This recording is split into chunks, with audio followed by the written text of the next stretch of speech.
Vernon Bryant, staff photographer. File. Cowboys owner Jerry Jones speaks to the crowd at Cowboys training camp in the Ford Center at the Star in Frisco on Monday, August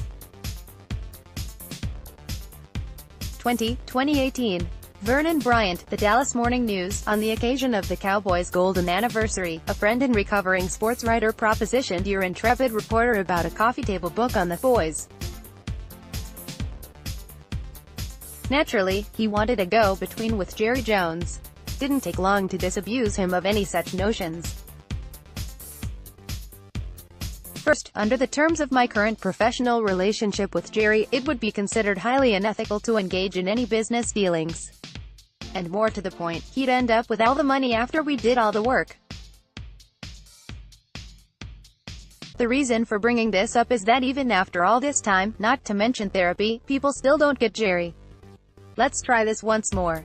From the NFL Combine the other day, the Cowboys emperor held court on his big bus. No one gets around like Jerry these days.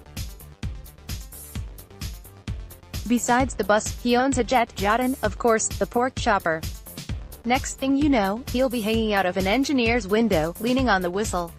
Anyway, among the many topics addressed was Jason Garrett's employment status. Jerry said he remains the head coach's biggest fan even as the latter heads into the final year of his contract.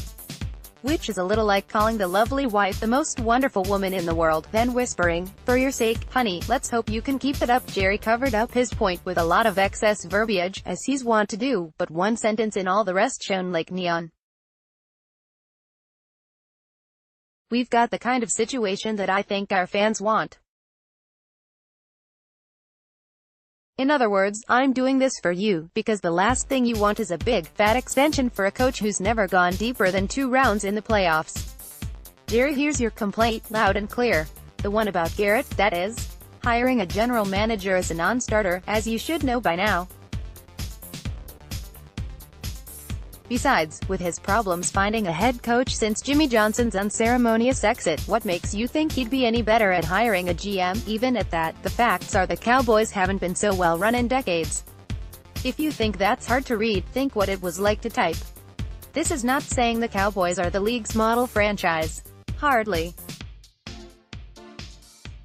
But Stephen Jones' work shaping up the salary cap and curbing his father's impulses has been laudable.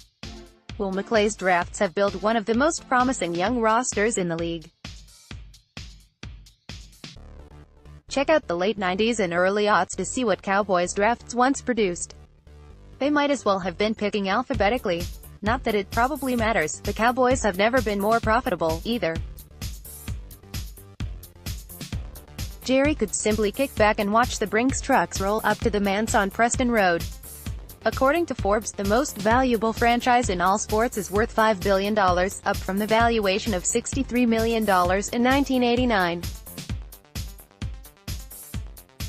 No one accused anyone of getting rich off the Cowboys back then. Tom Hicks once told me he considered buying the Cowboys from Bum Bright, but his financial analysts talked him out of it.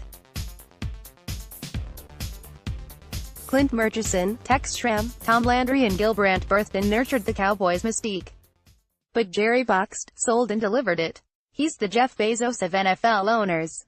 He's a far, far better businessman than general manager, which isn't exactly news. He'll keep making money because it's his nature to do whatever it takes. And if you believe that, as you surely must, then you can't say Jerry doesn't care if the Cowboys win. Because winning makes money. He can never get enough of either. This is where the other side of Jerry's personality comes into play. Besides the businessman, there's the ego. You'll recall, ego was the crux of the Cowboys' downfall in the 90s. Jimmy didn't just want credit for their success, he wanted every last bit of it. Couldn't give Jerry as much as a wink.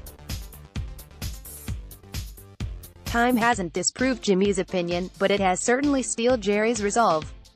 What's left for him now, besides making more coin, is proving he could win a Super Bowl without Jimmy.